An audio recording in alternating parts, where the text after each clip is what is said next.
viudez perpetua. A ver, todos digan viudez perpetua. Y como que el título no es muy alentador, ¿verdad, hermanos? Como que dicen viudez, ay no, ¿qué pasó, pastor? ¿No? Pero esa es la palabra que Dios me puso esta mañana. Entonces les voy a pedir que me acompañen al segundo libro de Samuel. Ahora los voy a traer por toda la Biblia esta mañana. Así es que si no la usó en la semana, la va a tener que desempolvar hoy. Amén. Segundo libro de Samuel, capítulo 20, versículo del 1 al 3. Dice así la palabra del Señor. Aconteció que se hallaba allí un hombre perverso que se llamaba Seba, hijo de Bicri, hombre de Benjamín, el cual tocó la trompeta y dijo: no tenemos nosotros parte en David, ni heredad con el hijo de Isaí, cada uno a su tienda Israel. Así todos los hombres de Israel abandonaron a David, siguiendo a Seba, hijo de Bicri, mas los de Judá siguieron a su rey desde el Jordán hasta Jerusalén. Y luego que llegó David a su casa en Jerusalén, tomó el rey las 10 mujeres concubinas que había dejado para guardar la casa y las puso en reclusión y les dio alimentos, pero nunca más se llegó a ellas, sino que quedaron encerradas hasta que murieron en viudez perpetua. Hasta ahí vamos, ¿verdad? Ahora yo les quiero decir cuál es el contexto de este pasaje que estamos leyendo. Absalón, que fue uno de los hijos de David, del rey David, usted sabe, si usted ha leído la Biblia, que él se rebeló en contra de su padre. Absalón se había rebelado contra su padre y Dios había permitido la rebelión de Absalón porque David tenía una puerta abierta en su vida. Había un trato de parte de Dios para la vida de David. Y uno se pregunta cuando está leyendo uno esto, ¿qué es lo que sucedió? ¿Cómo fue que Absalón se ganó el corazón del pueblo de Israel? Dice la Biblia en otra porción de la escritura que dice que Absalón se paraba a la puerta de la ciudad y ahí se paraba, y cuando la gente venía a pedir consejo a David, entonces Absalón le decía a la gente: oye, pues ¿a qué vienes? No, pues yo vengo a pedir consejo a David. No, está muy ocupado mi padre, pero si tú me permitieses yo te puedo aconsejar. Y entonces Absalón quería ocupar el lugar que no le pertenecía. Él quería dar el consejo que no tenía que dar él, sino David. Y entonces así fue como se ganó el corazón del pueblo de Israel, y también se ganó el corazón de los oficiales de la guarda del ejército de David. Y después de que Absalón había hecho estas cosas, dice la Biblia que después Absalón dio un golpe de estado y quiso derrocar a David de ese lugar de reinado que Dios le había dado, y lo persiguió. Es decir, Absalón persiguió a su propio padre, lo quería matar, ¿verdad? Imagínense eso.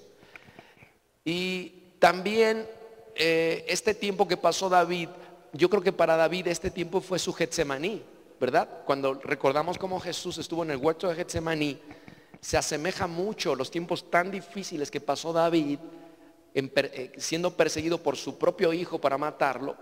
Y este fue el tiempo más difícil, yo creo, que para David. Imagínense eso. Este es el contexto de este pasaje que acabamos de leer. Y David se fue y salió de la ciudad de Israel, y ahí fue cuando se dividió el reino de Israel en dos: el pueblo de Judá, ¿verdad? El reino de Judá, y el reino de Israel, que eran las 10 tribus. Usaí, que era un siervo de David, fue enviado como espía para entorpecer el consejo de Ahitofel.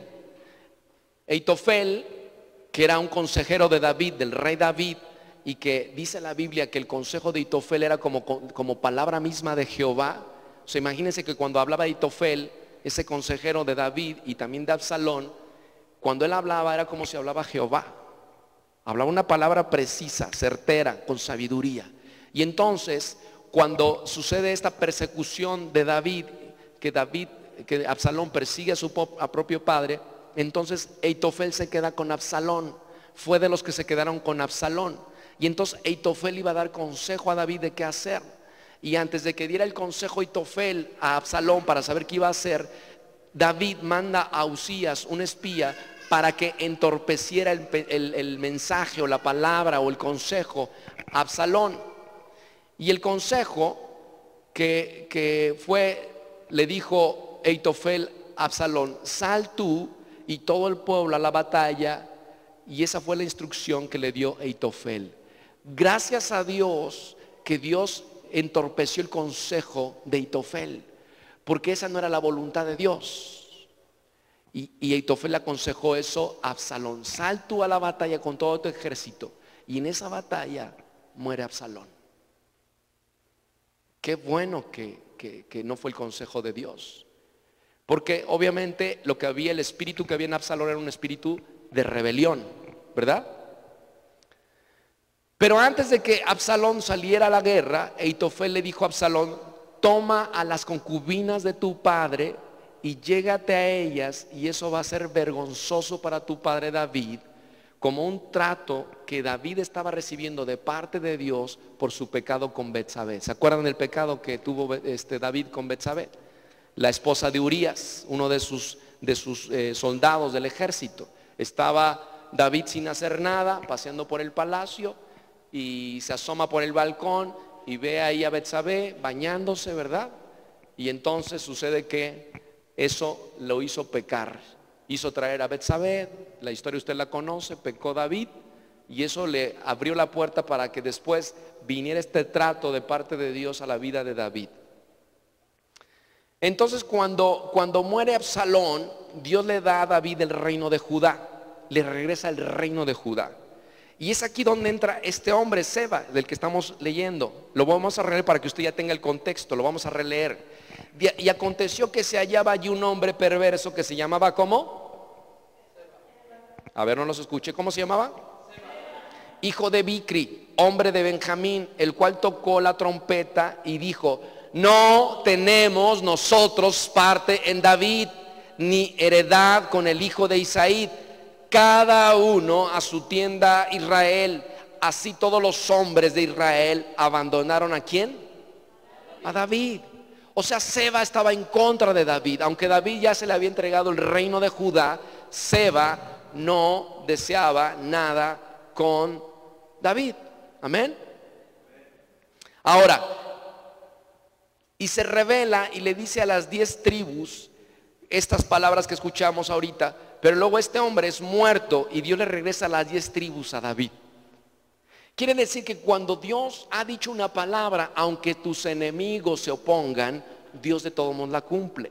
Absalón quería destruir a su propio padre, pero Dios no le permitió poner la mano sobre su ungido. Cuando Seba se quiso levantar con las 10 tribus en contra de David y el reino de Judá, Dios no le permitió, y después le fueron regresadas las 10 tribus otra vez a David. ¿Se dan cuenta de la fidelidad de Dios? Ok, hasta ahí vamos bien, ¿me van siguiendo? Cuando David regresa, muchos vuelven a David y David toma a estas concubinas. Vea el 23, ahí mismo de Samuel. Y luego que llegó, ¿quién? A su casa. ¿En dónde llegó? Tomó el rey las 10 mujeres concubinas que había dejado para guardar la casa y las puso en reclusión y les dio alimentos, pero nunca más se llegó a ellas, sino que quedaron encerradas hasta que murieron. ¿En qué? ¿Ya me va tomando el sentido del mensaje? Ok. Ahora, ¿por qué Eitofel le propuso a Absalón, el hijo de David, que se apropiara y tomara a las concubinas de David su padre? ¿Por qué fue ese el consejo de Eitofel? Antes de que Eitofel le dijera a Absalón: sana la batalla, Eitofel le dijo a Absalón: toma las 10 concubinas de tu padre y llégate a ellas, ten intimidad con ellas, y eso va a ser vergonzoso para tu padre. Es porque quienes tomaban el harem, según los tiempos antiguos, un reinado, normalmente en los tiempos antiguos los reyes tenían un harem, tenían muchas mujeres, y quienes tomaban el harem del rey, lo que estaban diciendo, aquel que venía y conquistaba esa ciudad y tomaba el harem, lo que estaba diciendo era, se interpretaba de la siguiente manera: que aquel que las tomaba estaba reclamando el trono o tenía derecho al mismo trono. Eso es lo que significaba. No era tanto porque no podía tener otras mujeres, porque aquellos hombres que conquistaban podían ir y tomar las mujeres que quisieran, pero ¿por qué querían al harem del rey? ¿Por qué querían a las 10 concubinas del rey? Porque al tomarlas lo que estaban diciendo era: nosotros estamos declarando que queremos el reinado de esta nación. Lo que estamos diciendo es que tenemos parte en este reinado. Eso era lo que significaba tomar a un harem de un rey. Y ese es el consejo que Ahitofel le estaba diciendo a Absalón: toma a las concubinas de tu padre y llégate a ellas. Fíjense, vamos a buscar en el segundo libro de Samuel también, ahí nada más que un poquito atrás, en el capítulo 16. No van a caminar mucho. Ustedes me dicen cuando estén ahí. Les voy a leer un poquito más porque quiero que tomen el sentido de este mensaje. Amén. Vamos a leer 2 versículos ahí que están ahí, el 21 y el 22. Y dice ahí la palabra del Señor. Y ahí Ahitofel dijo a Absalón: llégate a las concubinas de tu padre que él dejó para guardar la casa, y todo el pueblo de Israel oirá que te has hecho aborrecible a tu padre, y así se fortalecerán las manos de todos los que están contigo. Entonces pusieron para Absalón una tienda sobre el terrado, y se llegó Absalón a las concubinas de su padre ante los ojos de todo Israel. Wow. Fíjense qué fuerte es esto. O sea, el consejo de Ahitofel tenía un propósito. Y esto era vergonzoso para el rey David. Las 10 concubinas, las 10 mujeres, Absalón se llegó a ellas, las tomó. Y dice ahí en 2 de Samuel capítulo 3, vamos a continuar, pero ahora vaya un poquito más atrás todavía. Quiero que vea algo. Capítulo 3, versículo 6. ¿Me va siguiendo hasta aquí, familia?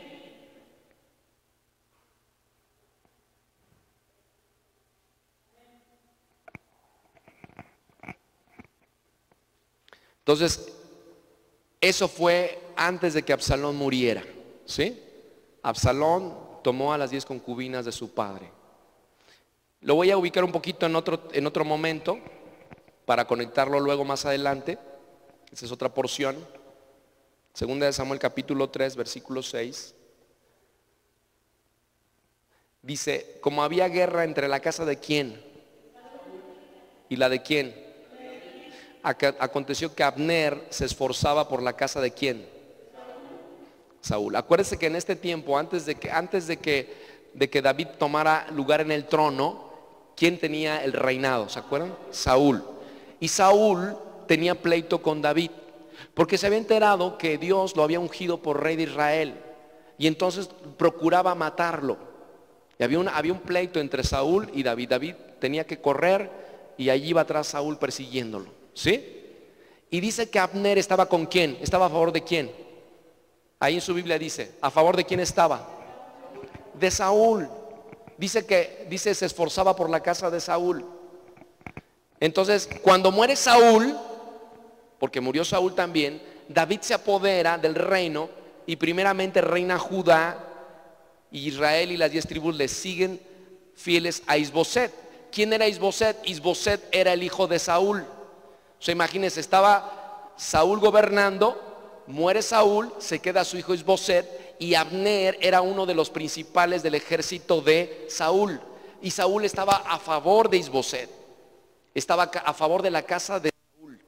¿Sí me van siguiendo hasta aquí? Los voy a conectar más adelante porque me estoy saltando un poquito más al tiempo atrás. Y el capitán de los ejércitos de Israel era Abner, y este defendía la casa de Saúl. Vea conmigo ahí más adelante, después en el 7, versículo 7. Dice, y había tenido Saúl una concubina que se llamaba, ¿cómo se llamaba? Hija de Ajá. Y dijo Isboset a Abner, ¿por qué te has llegado a la concubina de mi padre? ¿Ya ven por qué les cité todo esto? Porque la concubina de Saúl era Rispa. Y el que estaba encargado de los ejércitos de Saúl, al morir Saúl, Abner se llega a Rispa. Y entonces Is-Boset le reclama a Abner, le dice: ¿por qué te has llegado a la concubina de mi padre? En el 8. Y se enojó Abner en gran manera por las palabras de Is-Boset y dijo: ¿soy yo cabeza de perro que pertenezca a Judá? Yo he hecho hoy misericordia con la casa de Saúl tu padre, con sus hermanos y con sus amigos, y no te he entregado en mano de David, y tú me haces hoy cargo del pecado de esta mujer. 9. Así haga Dios a Abner y aún le añada, si como ha jurado Jehová a David, no haga yo así con él, trasladando el reino de la casa de Saúl y confirmando el trono de David sobre Israel y sobre Judá, desde Dan hasta Beerseba. Se enojó Abner porque le reclamó Is-Boset. Lo que realmente le estaba diciendo Abner a Is-Boset, le dijo: voy a trasladar el reino que le pertenecía a tu padre, se lo voy a trasladar a Israel, a este David, porque me reclamaste. ¿Qué es lo que estaba tratando de hacer Abner? Con meterse con la concubina de Saúl, con Rispa. Tomar el trono, proclamarse como alguien importante en el reinado. Yo también tengo parte en el reinado. Yo defendía la casa. No le estaba diciendo a Is-Boset: si yo te he defendido, si yo te he cuidado, yo he visto por ti, y ahora me dices que soy como un perro y que el pecado de esta mujer Rispa ahora me lo quieres encachar a mí. Y se enojó mucho Abner. Dijo: le voy a trasladar el reinado a David. Fíjese lo que dice Samuel 3, 11 al 15. ¿Hasta dónde nos quedamos? ¿En el 10? Fíjese: y él no pudo responder palabra a Abner porque le temía. O sea, Is-Boset se quedó calladito. Dijo: ay no, pues este sí está enojado, ¿verdad? Entonces envió Abner mensajeros a David de su parte diciendo: ¿de quién es la tierra? O sea, Abner cumplió lo que le dijo a Is-Boset, y que le dijese: haz pacto conmigo, y aquí que mi mano estará contigo para volver a todo Israel. Y David dijo: bien, haré pacto contigo, mas una cosa te pido: no me vengas a ver sin que primero traigas a Mical, la hija de Saúl, cuando vengas a verme. Después de esto envió David mensajeros a Is-Boset, hijo de Saúl, diciendo: restitúyeme mi mujer Mical, la cual desposé conmigo por 100 prepucios de filisteos. Entonces Is-Boset envió y se la quitó a su marido Paltiel, hijo de Lais. ¿Se acuerdan cuando David llegó a dejarle las tortas o los sándwiches o los burritos a sus hermanos y estaban en guerra, y Goliat salía y les decía: ¿ustedes qué tienen conmigo, verdad? Y les echaba pleito y los de Israel estaban temblándole las rodillitas, ¿no? Y decían: ay. Y David llegó y dijo: ¿qué está pasando aquí? Y entonces dijo: fíjate que este gigantón, Goliat, quiere destruir a los ejércitos de Israel. Israel dijo: ¿qué se está dando por la muerte de este? Dice: se está dando a la hija del rey de Saúl, que era Mical. Y dijo: pues me lo he hecho, ¿no? Y agarró su onda y sus rocas y lo mató. Por eso dice: por 100 prepucios de filisteos yo la desposé a esa mujer, así es que démela a Mical. Fíjense, entonces le dice a Is-Boset y le dice a Abner: voy a hacer pacto con ustedes, pero tráiganme a Mical. ¿Hasta ahí me van siguiendo? Ahora, ¿por qué David le pidió a Mical? Porque acuérdense que cuando David salía a danzar, ¿verdad? Como lo hacía, ¿quién es la primera que le miró con desprecio? Mical. Y Mical, pues dice que de tal palo tal astilla. Saúl era tremendo y Mical era tremenda. Entonces era como: ¿para qué quiero a Mical? ¿Para qué quiero a esta mujer? No me va a andar criticando cuando alabe a mi Señor. Pero había una razón. Ahorita van a ver por qué. ¿Le gustaba Mical a David? Pues no, porque pues entonces, ¿por qué no la buscó antes, verdad? No le gustaba. ¿Le convenía? No, no era así. Era esa hija que le prometieron. Lo que él estaba reclamando era el trono. Esa mujer significaba parte del trono. ¿Se están dando cuenta? O sea, entonces las concubinas, las esposas, porque las concubinas no eran rameras. A veces tenemos la idea de que una concubina era como una prostituta, como una ramera, pero no era así. Eran las esposas también. No era la principal de los reyes, pero eran importantes también para el rey. Y entonces, al reclamar esas mujeres, al allegarse a ellas, lo que estaban diciendo los reyes del tiempo antiguo era: tenemos parte en ese reinado. Por eso David quería a Mical.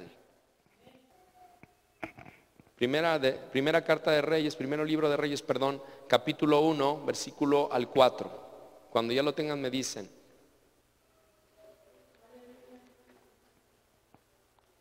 Estamos viendo algunos pasajes así, aislados, pero todos tienen una conexión.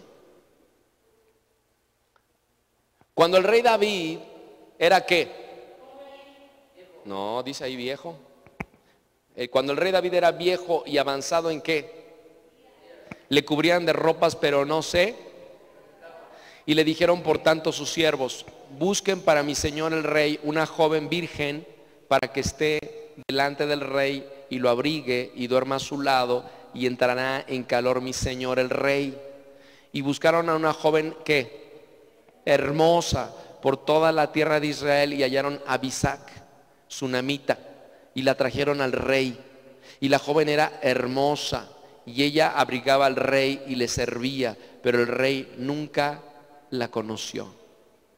O sea, David nunca tuvo intimidad con Abisac, solamente era un abrigo, le calentaba el cuerpo, pero nunca tuvo relaciones íntimas con ella. Eso significa que nunca la conoció. Sigo leyendo en el versículo 5. Entonces Adonías, hijo de Agit, se rebeló diciendo: yo reinaré, y se hizo de carros y de gente de a caballo y de 50 hombres que corriesen delante de él. Y su padre nunca le había entristecido en todos sus días con decirle: ¿por qué haces así? Además, este era de muy hermoso parecer y había nacido después de ¿quién? De Absalón. O sea, Adonías también era hijo de David. Y se había puesto de acuerdo con Joab, hijo de Sarbia, y con el sacerdote Abiatar, los cuales ayudaban a Adonías. O sea, se buscó aliados. Pero el sacerdote Sadoc y Benaía, hijo de Joaida, el profeta Natán, Simei, rey, y todos los grandes de David no seguían a Adonías. Y matando a Adonías ovejas y vacas y animales gordos junto a la peña de Zoelet, la cual está cerca de la fuente de Rogel, convidó a todos sus hermanos, los hijos del rey, y a todos los varones de Judá, siervos del rey, pero no convidó ¿a quién? Al profeta Natán, ni a Benaía, ni a los grandes, ni a quién, su hermano. Ahí están metidos los demás hermanos, ya se dieron cuenta. David había otro hermano más grande, todavía no me acuerdo ahorita del nombre, pero estaba Absalón después, estaba Adonías y estaba Salomón. Son cuatro hijos que menciona aquí la Biblia del rey David. Entonces, dice aquí que Adonías, que era hijo de Agit, que era una de las esposas de David, dice que se quiso rebelar en contra ¿de quién? De David mismo. Quería el reinado. Y entonces hizo todo un plan y se hizo de aliados, ¿verdad? Para poder conseguir su propósito. Pero dice que algunos no lo siguieron. Entre ellos estaba pues obviamente el profeta Natán y algunos otros grandes de la casa de David. Si usted lee más adelante, no quiero entretenerme mucho con la lectura, porque quiero empezar a entrar ya en lo que es el sermón. Pero si ustedes leen más adelante, el profeta Natán y Betsabé visitaron en algún momento a David. Ahí mismo en ese pasaje que estábamos leyendo, visitaron a David. Cuando se enteraron de que Adonías quería ser el que tomara el reinado, fue Natán y fue Betsabé y fueron a ver a David y le hicieron recordar que él una vez soltó una palabra sobre Salomón y dijo que Salomón iba a ocupar el reinado de David. Cuando David ya no estuviera, Salomón iba a ser el rey de la nación. Aunque Salomón no era el primogénito, pero Adonías era más grande que Salomón, era más en edad, y entonces le pertenecía el trono. Por edad le pertenecía el trono. Pero David había soltado una palabra desde antes sobre la vida de Salomón, diciendo: tú vas a reinar en este reinado, en este reino. Amén. Ya vuelve Justo en el Blanco.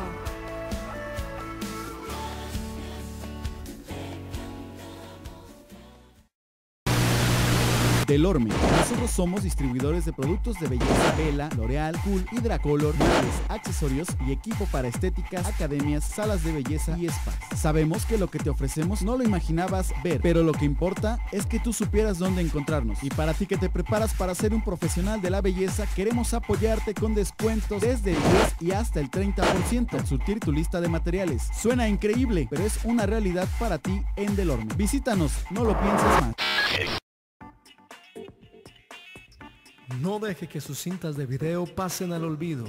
Convierta sus grabaciones a DVD y disfrútelas por siempre.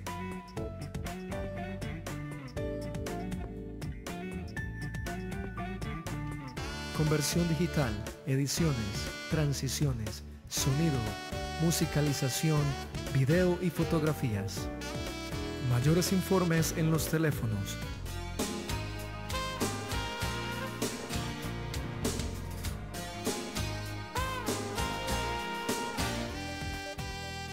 Conversión digital, tus recuerdos por siempre.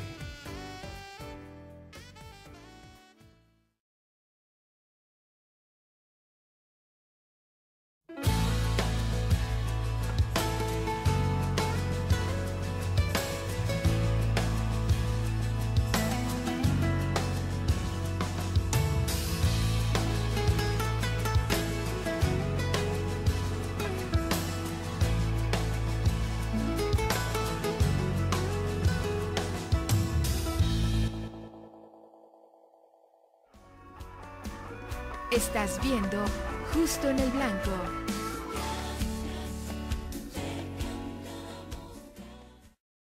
Entonces, cuando ustedes lean ahí, ustedes van a encontrar esa visita que le hizo Natán y Betsabé. Y es que lo que Adonías se quería proclamar rey porque era el mayor.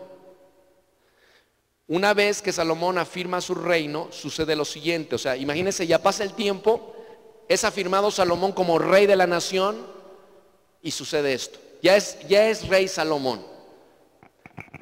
Adonías supo que ya no iba a ser rey, pero pasa lo siguiente. Primera de Reyes, ¿está ahí?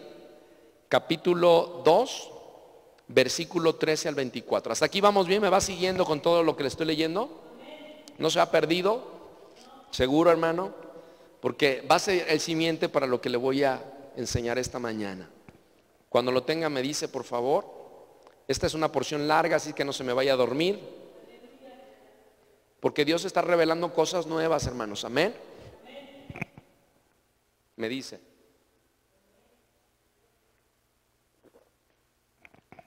¿Hasta ahí va? Dice así.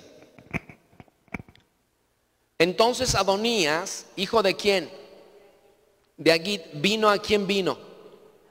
A Betsabé, la madre de Salomón. Y ella le dijo, ¿es tu venida de paz? Y él respondió, sí, de paz. Enseguida dijo, una palabra tengo que decirte. Y ella dijo, di. Y él le dijo, tú sabes que el reino era mío y que todo Israel había puesto en mí su rostro para que yo reinara. Mas el reino fue traspasado y vino a ser de mi hermano porque por Jehová era suyo. O sea, Adonías ya había reconocido que el reinado era de ¿quién? De Salomón.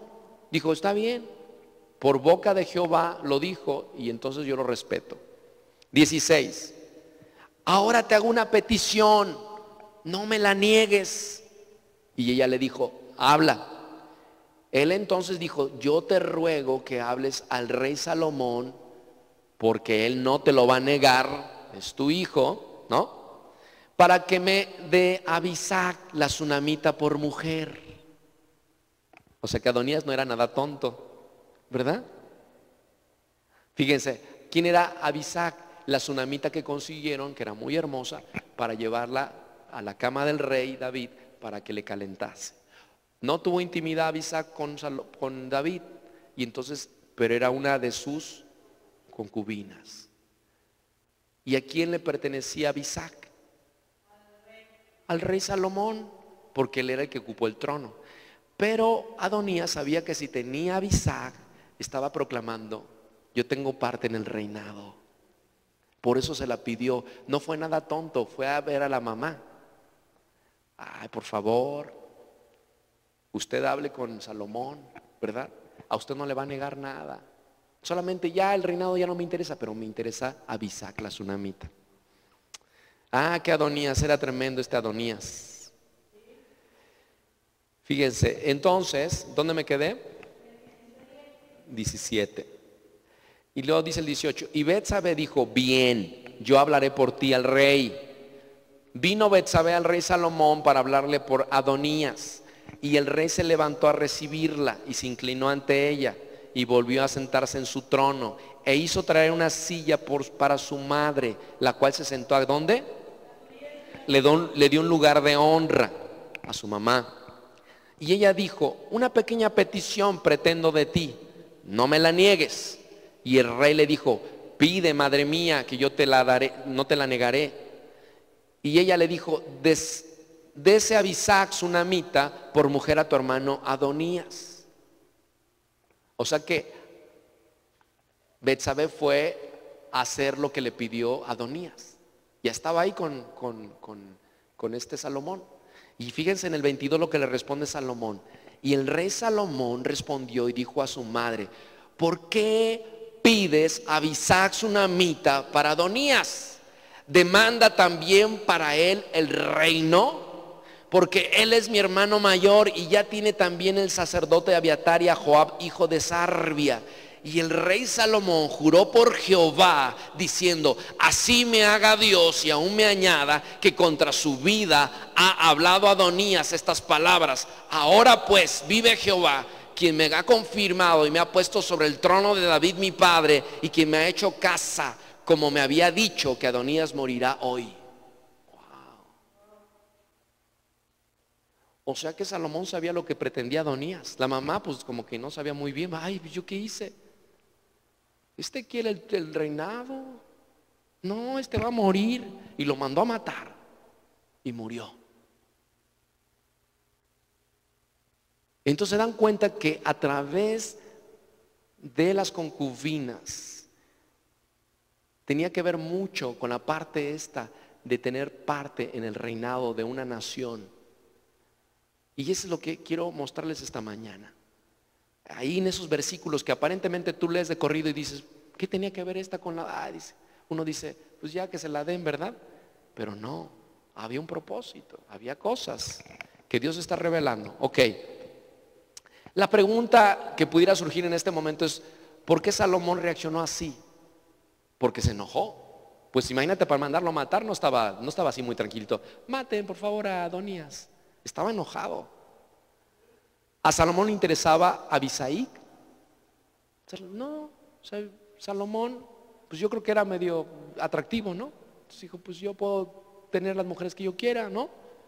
Entonces, ¿cuál es el propósito? Lo que les acabo de decir algo ahorita. Salomón no le interesaba quedarse con alguien que había sido de su padre. Sobre todo eso, Salomón sabía respetar las cosas que pertenecían a su padre. Lo que Salomón había interpretado de Adonías es que este quería quedarse con el reinado. Por eso le dice: ¿qué acaso, madre, le quieres entregar el reinado también? No, mamá, este hombre está planeando algo perverso. Ahora, acompáñenme en el pasaje de Génesis. Los voy a llevar a otro pasaje interesante. Génesis 49.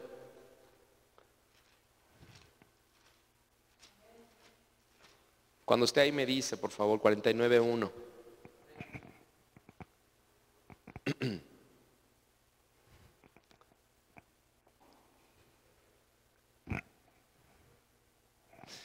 Dice: y llamó Jacob a sus hijos y dijo: juntaos y os declararé lo que os ha de acontecer en los días venideros. Mucho ojo, pongan atención en este pasaje. Juntaos y oíd, hijos de Jacob, y escuchad a vuestro padre Israel. Ahí quiero hacer un paréntesis. ¿Se acuerdan quién era Jacob? El hermano de Esaú. Y el nombre de Jacob le fue cambiado, ¿por qué? Por Israel. Israel tuvo hijos, las 12 tribus, ¿se acuerdan? ¿Quién era el mayor de los hermanos? ¿Se acuerdan de las tribus? Rubén, ¿verdad? Entonces, cuando ya Israel o Jacob ya era grande, juntó a sus hijos y empezó a soltar palabras sobre ellos. Amén. Es lo que estaba sucediendo en este momento. Y entonces ahí retomo 49:3, 49:2. Juntaos, oíd, hijos de Jacob, y escuchad a vuestro padre Israel.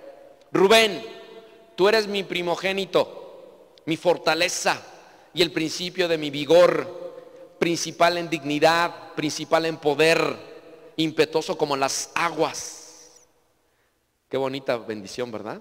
Wow, hasta cuando yo la leo como que digo, Señor, la estás declarando sobre de mí. Pero no les va a gustar la segunda parte. No serás el principal por cuanto subiste al lecho de tu padre, entonces te envileciste subiendo a mi estrado. Wow. Ahora usted dice, ¿qué pasó? Pues ¿qué hizo Rubén tan grave que ya no iba a ser el principal? Acuérdense que para el pueblo de Israel el primogénito era muy importante. El primero para Dios siempre ha sido muy importante. Tenía la doble porción, tenía doble herencia. Y aunque Israel declara eso sobre Rubén, le dice, pero no lo vas a tener. No vas a ser el principal, por cuanto te envileciste y te subiste a mi estrado. Pues ¿qué hizo Rubén? Vamos a ver ahí Génesis capítulo 35. Regresen, estábamos en Juan en el 40 y tantos, no. Regresen al 35, hermanos, por favor. Fíjense lo que hizo Rubén. Por eso Jacob no le da ser el principal. 35:22, ¿ya están ahí? Aconteció que cuando moraba Israel en aquella tierra, fue Rubén y durmió ¿con quién? La concubina de su padre, lo cual llegó a saber Israel. Primer libro de Crónicas 5:1. ¿Ya están ahí, familia? Dice, los hijos de Rubén, primogénito de Israel, porque él era el primogénito, mas como violó el hecho de quién, sus derechos de primogenitura fueron dados a los hijos de quién, hijo de Israel, y no fue contado por primogénito. O sea, ¿a quién le dieron la primogenitura de Rubén? A José, el de la capa de colores. ¿Por qué? Porque José honró a su padre. José supo honrar a su padre. Aquí hay una enseñanza muy preciosa, porque cuando nosotros honramos a nuestros padres hay bendición. Fíjense lo que les voy a decir. No quiere decir que tu padre o tu madre sean buenos. Puede ser que tú tengas al peor papá o a la peor mamá, pero si tú los honras hay bendición. Y nosotros tenemos que enseñarle a nuestros hijos que tienen que obedecer a sus padres, porque hay bendición en ello. Por eso Israel pudo bendecir a José, porque José honraba a su padre y Rubén no lo honró. Lleven la consecuencia de su desobediencia. Entonces esta fue una maldición, ya que nunca se levantó un juez, como les decía hace un momento, ni un profeta de la tribu de Rubén, y fue anulado. Wow. Ahora, pensando en todo esto, esta introducción que les acabo de dar, de lo importante que era para los reyes y los gobernantes de la tierra, sus mujeres, sus concubinas. Cuando nosotros leemos el Antiguo Testamento, vemos que la mujer representa, o Israel representa a la mujer. Dios como el esposo, ¿no es cierto? Muchas veces por boca de los profetas Dios habló a Israel como si fuera su esposa, ¿verdad? Cuando en algún pasaje de la Biblia le dice a Israel, yo soy tu esposo, Israel, yo soy tu ishi. ¿Se acuerdan de esa palabra? Que yo soy tu marido. Entonces, es una analogía que Dios usa para que podamos entender la relación que Él tiene de esposo y de esposa. El pueblo de Israel era la esposa y Dios el esposo. Yo soy tu ishi, soy tu marido, ¿verdad? Mi amado Ishi, hay una porción en las escrituras que dice mi amado Ishi, mi amado marido, amén. Yo he escuchado a muchas hermanas que no tienen esposo por alguna circunstancia y dicen mi marido es Jesús, ¿verdad? Es mi Ishi, mi amado esposo, amén. Bueno, entonces También cuando tú estudias el Nuevo Testamento te das cuenta que también hay esa analogía en el Nuevo Testamento. La iglesia, nosotros los que hemos creído en Jesucristo, somos la novia de Jesús. Amén. ¿No le da gusto eso? Yo pensé que iban a decir aleluya, amén. Somos la novia de Cristo, su novia, su esposa. Estamos siendo preparados para las bodas del Cordero, hermanos. ¿No les da gusto eso? Imagínate ese día cuando llegue el momento en que estés ahí delante de Jesús. Wow, ¿verdad? Estamos siendo ataviados, hermanos. A veces a los varones nos cuesta trabajo imaginarnos eso, ¿va? ¿Cómo me voy a ver yo de novia, va? Como que uno no se imagina, pero somos el cuerpo de Cristo. Y cada vez que yo veo que una chica se va a casar, le ponen aquí una florecita y le arreglan su peinado y le ponen su collar y le ponen su vestido hermoso, ¿verdad? La están ataviando, la están hermoseando para el día en que se ha de presentar en el altar con su amado novio, ¿verdad? Así la iglesia de Jesucristo estamos siendo ataviados día tras día, estamos siendo hermoseados para que cuando lleguen las bodas del Cordero nosotros estemos ahí listos. Gloria a Dios, amén. Realmente lo que preguntaban los discípulos es aquel que estaba contigo, todos van con él y nadie está contigo ya, Juan, porque de repente Juan se empezó a quedar sin audiencia. Después de que todo el mundo le seguía y los mismos fariseos y los escribas le preguntaban que si era el Elías o el Mesías que había de venir, y de repente ya nadie hacía caso a Juan, todos iban con Jesús. Y entonces los discípulos pensaban que Juan se iba como a molestar o a sentir incómodo por la razón de que él ya no a nadie lo seguía. No, él es el esposo y él tiene la esposa, punto. Y Juan sabía que no era el Cristo, que el importante era él, Jesús. Y dijo, yo tengo que menguar para que él crezca. Por eso la cabeza de Juan tuvo que ser cortada, para que brillara Jesucristo, para que Juan ya no apareciera, fuera borrado, sino solamente Jesús. Por eso es que en la transfiguración, ¿se acuerdan del pasaje de la transfiguración? ¿Se acuerdan de ese pasaje? ¿Lo han leído alguna vez? Si no, vayan ahorita, lo vamos a leer. Vayan a Mateo 17 para que vean lo que está sucediendo, cómo Juan entiende esta razón, esta situación. Mateo 17, 1 al 13, es una porción larga, pero quiero que la leamos. Es importante lo que dice ahí. Fíjese ahí, 17, del 1 al 13 vamos a leer. Me van a ayudar ustedes a leer mientras lo voy leyendo. Dice, 6 días después Jesús tomó ¿a quién? Y a Jacobo y a Juan su hermano, y los llevó ¿a dónde?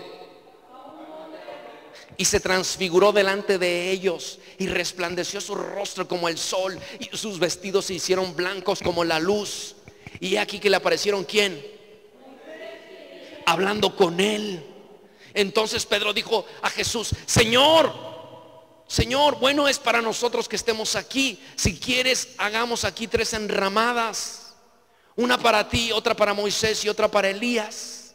Y mientras él aún hablaba, una nube de luz los cubrió, y aquí una voz desde la nube que decía, ¿qué decía?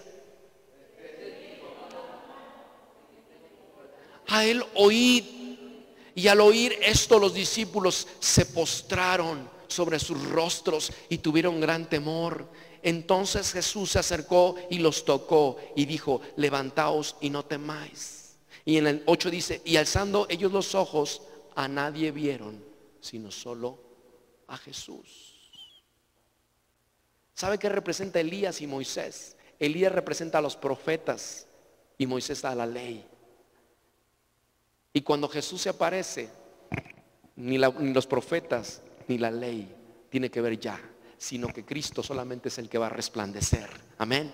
Y eso lo entendió muy bien Juan. Dijo, cuando Jesús se aparezca, yo desaparezco, yo soy quitado. Y es por eso que el que tiene que resplandecer es Jesucristo siempre. Amén. Ni la ley ni los profetas pueden estar más por encima de lo que Jesús es. Él es el esposo de la iglesia, Él es el esposo de Israel. Amén. Denle una ofrenda de palmas a Él, porque Él es el esposo. Jesucristo tiene a la iglesia, familia. Él la compró con su sangre preciosa. Nosotros los ministros de Dios, si tú me estás viendo por televisión, si tú eres un ministro de Dios, nosotros no somos el esposo de la iglesia, nosotros no somos los dueños de la iglesia, solo somos el amigo del esposo. Pero hay muchos ministros de Dios que se quieren adueñar de la esposa de Jesucristo. Y cuando uno ve la manifestación preciosa de Dios, dice uno, yo me quito, Él tiene que crecer y yo menguar. Esa es la razón, ese es el entendimiento que tiene que venir. No es la ley ni es los profetas, es Jesús el que tiene que brillar más que cualquier otra cosa, amén. Así es que esto lo entendió muy bien Juan. Lo que los discípulos le trataban de decir es que el esposo ya no te sigue, Juan. Pero Juan decía, yo no soy el esposo, soy el amigo del esposo. La estoy preparando, nosotros los ministros estamos preparando a la novia. Es lo único que estamos haciendo, iglesia. Cada vez que nosotros convocamos a una reunión de oración, de ayuno, de la congregación, de cualquier grupo, lo que estamos haciendo, lo único que queremos hacer es equipar a la iglesia, es ataviarla, prepararla para la venida de Jesucristo. Pero hay parte de la iglesia que no se deja ser ataviada. Me acuerdo que hace unos años atrás unos hermanos hermosos prepararon un drama que era bien sencillo, nada más eran 3 personas. Era un varón y 2 señoritas, y una de ellas representaba a la novia de Jesús, la otra representaba también a la novia de Jesús, y el joven representaba a Jesucristo. Y entonces se trataba de que iba a venir Jesús, el amado, el novio. Y mientras una de las novias, una de la parte de las novias de Jesús se preparaba en oración, en ayuno, consagrándose al Señor, la otra nada más se la pasaba hablando por teléfono, viendo las novelas, ¿verdad? No se arreglaba, no se, y su vestido se iba llenando de pecados, chisme, hay pecados, todos los pecados que te puedes imaginar, su vestido se iba llenando de todo eso. Vanidad, brujería, hechicería, maledicencia, chisme, murmuración, contención, etcétera, etcétera.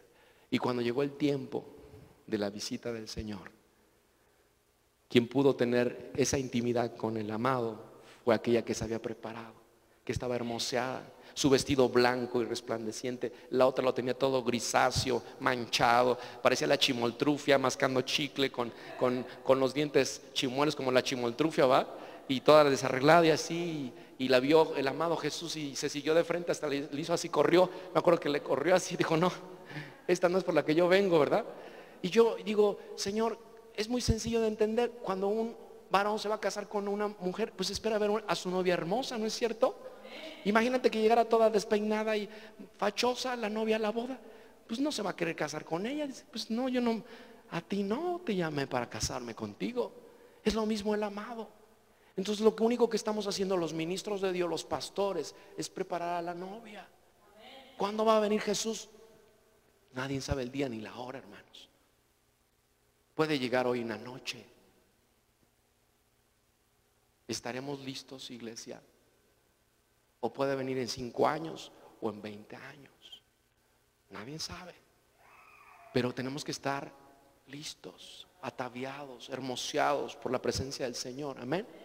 Entonces es lo que entendió Juan, que ese era el papel que él tenía que hacer, que era solamente amigo del novio. Amén.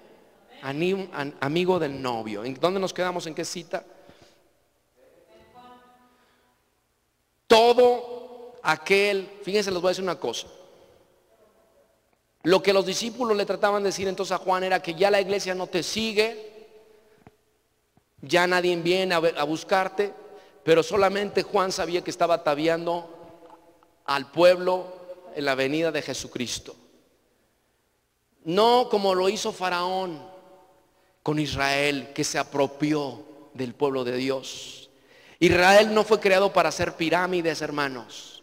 Israel no fue creado para hacer instituciones, ni para engrandecer a ningún reino de hombre, ni para engrandecer nada de aquí de la tierra. Fue creada para adorar y para servir a Dios. Así fue creado también la iglesia. La iglesia no está diseñada para engrandecer el reino de un hombre. Fue para adorar a su Dios y para servirle a su Dios. Y fíjense lo que les voy a decir. Cualquier ministro de Dios que encierra la iglesia, si tú me estás viendo, pastor, hermano, con todo respeto, si tú encierras a la iglesia o la quieres para enriquecerte, va a haber un trato de Dios sobre tu vida. Cualquiera que quiera encerrar a la iglesia, de no dejarla que sea para la adoración de Dios, va a venir lo mismo que vino para Faraón. Faraón fue destruido y destituido de su gloria por cuanto entendió mal, porque el pueblo de Dios no era para construir pirámides. Por eso cuando mandó a Moisés le dijo: deja que el pueblo de Dios salga, porque él fue llamado para adorar y para servir a Dios. Y Faraón se resistió. ¿Sí o no? La trompeta de Dios está tocando de advertencia. Es el shofar del cielo y está sonando para nosotros los ministros. ¿Qué estás haciendo con la amada novia de Jesús? ¿Qué estás haciendo con la amada novia de Jesús? Es un aviso. Así como vinieron las plagas sobre Egipto, así Dios está sonando el shofar del cielo y está diciendo a los ministros: ¿qué estás haciendo con mi iglesia? Porque va a venir trato de Dios. Por eso yo como ministro digo: Señor, cuídame de perder el sentido del cual me llamaste para servir a tu iglesia. Porque dice que el que se quiera enaltecer será humillado, el que se humille será enaltecido. Y yo estoy para servirles a ustedes, hermanos. O sea, Dios me llamó para ser un servidor de la iglesia. Amén. Yo no estoy aquí para engrandecerme, sino para servir al Señor. Amén. Denle un aplauso al Señor por los siervos de Dios que están entendiendo el llamado, que están entendiendo el propósito de Dios en sus vidas. Vaya a segunda de Samuel, segundo libro de Samuel. Otra vez vamos a regresar. Capítulo 20.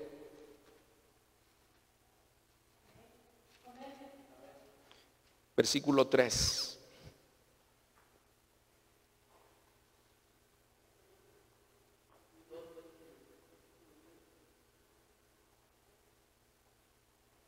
Ok. ¿Ya está ahí? 20, versículo 3. Regreso al texto inicial.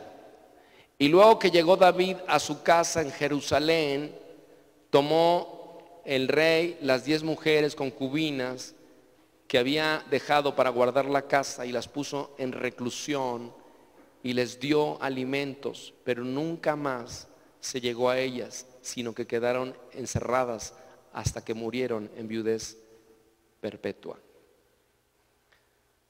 Como les había dicho hace un momento, las concubinas no eran prostitutas, las concubinas no eran rameras. Pero fíjese lo que dice este pasaje. Dice que las concubinas que había dejado para guardar la casa las puso en reclusión. Yo creo, estoy seguro, que esas concubinas amaban a David. O sea, yo no creo que ellas, aunque de alguna manera los reyes decían, escogían a sus mujeres, yo creo que después de un tiempo, de un trato que tenía el rey con, en este caso David, con sus concubinas, yo creo que lo amaban. O sea, no estaban ahí nada más por estar. Yo creo que realmente amaban a David. ¿Sabe por qué? Porque yo creo que David era bien parecido al David, ¿no? ¿No dice la Biblia que era de hermoso parecer? ¿O no? ¿Cómo se lo imaginan a David? Así todo chimuelo y con los pelos parados. O sea, era galán el David, ¿no? Y entonces yo creo que cuando las concubinas lo vean, decían: ay, nuestro amado rey David, ¿verdad? Estaba guapetón el David. Entonces, aparte que era bien parecido David, yo creo que cuando un hombre sabe enamorar a Dios, sabe enamorar a una mujer. Y David era un salmista. Y cuando usted lee los libros de los salmos y ve lo que David le decía a Dios, pues le cantaba a Dios, lo enamoraba a Dios con sus cantos y con su alabanza. Y un hombre que sabe adorar, que sabe enamorar a Dios, sabe enamorar a una mujer. Amén. Y cuando un hombre también tiene una relación especial con Dios, fíjese, escúcheme bien, varones, mujeres también. Cuando un hombre tiene una buena relación con Dios, sabe tratar bien a su esposa, sabe tratar bien a su mujer. Yo espero escuchar aménes, pero creo que no. Mire, y cuando el hombre no sabe tratar bien a su mujer, pero tiene una buena relación con Dios, también sabe reconocer cuando se equivocó, sabe pedir perdón, como lo escuchábamos con el varón Jorge, que sabe pedir perdón y arrepentirse. Amén. Entonces, Dios, cuando nosotros mantenemos una relación, entonces David era uno de esos. Y por supuesto que sus concubinas lo amaban. O sea, sabía David tratar a sus mujeres. Pero fíjense, estas mujeres fueron víctimas. O sea, estas mujeres no fueron violadas por este Absalón porque ellas quisieron. Fueron víctimas. Acuérdense que el consejo que recibió Absalón de Ahitofel fue: allégate a las mujeres de tu padre públicamente. Lo hizo públicamente Absalón. Y estas mujeres fueron víctimas de un maldito traidor que fue Ahitofel. Dice la Biblia que Ahitofel significa hermano de insensatez. Eso significa Ahitofel. Y Ahitofel fue traidor de David. Y fue el mal consejo que le dio a Absalón, su hijo de David. Fue el Judas de la historia. Así como Judas traicionó a Jesucristo, Ahitofel fue el traicionero. Fue el Judas de David. Estás viendo Justo en el Blanco.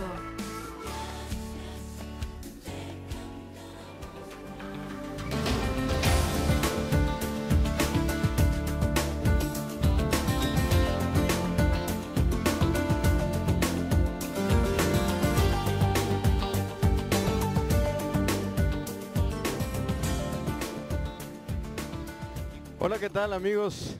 Les saluda Daniel Valles, director nacional del proyecto Avanza Sin Tranza. Estamos aquí en la ciudad de Cuernavaca, donde estamos instalando un precomité. Y aquí la gente me pregunta, como en todo el país, ¿qué es Avanza Sin Tranza? Avanza Sin Tranza es un movimiento 100% ciudadano que busca provocar la concientización para la transformación de las personas, para que decidan voluntariamente, meditadamente, el no involucrarse en actos que tengan que ver con la corrupción. Avanza Sin Tranza busca básicamente crear 3 aspectos en la conciencia del individuo. Compromiso, busca crear también acciones que provoquen el que la gente deje de ser corrupta, a través de la integridad, a través de acciones que digan que no, a pesar de que no haya otra. A veces vamos contracorriente y eso es lo que es Avanza Sin Tranza. El gran lema en México, el que no tranza no avanza, lo estamos combatiendo con un pensamiento, con un eslogan: Avanza Sin Tranza. Que ya vámonos, ¿no? Mañana tenemos examen. No te preocupes, hombre, acabamos de llegar. Además, tengo las respuestas del examen y tengo el mejor de los pretextos. ¿Qué pasó, muchachos? Llegan tarde. Es que... se nos ponchó la llanta del carro. Ok, el examen de una sola pregunta. Ya ven, muchachos, Avanza Sin Tranza.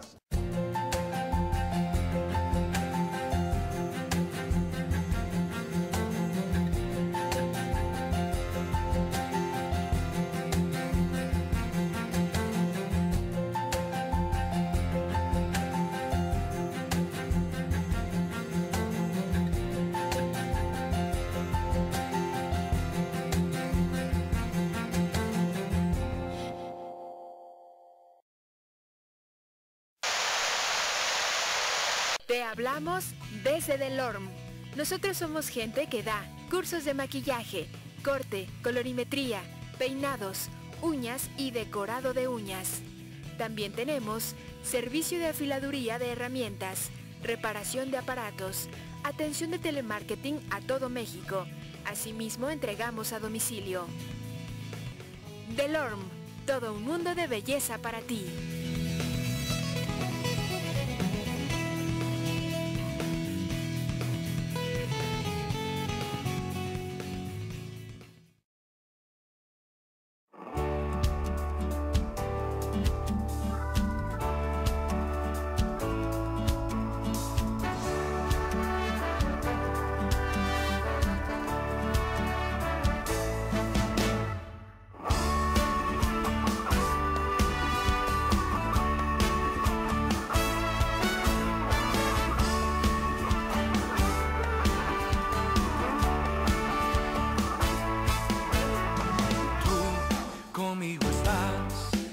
confiándome, amándome.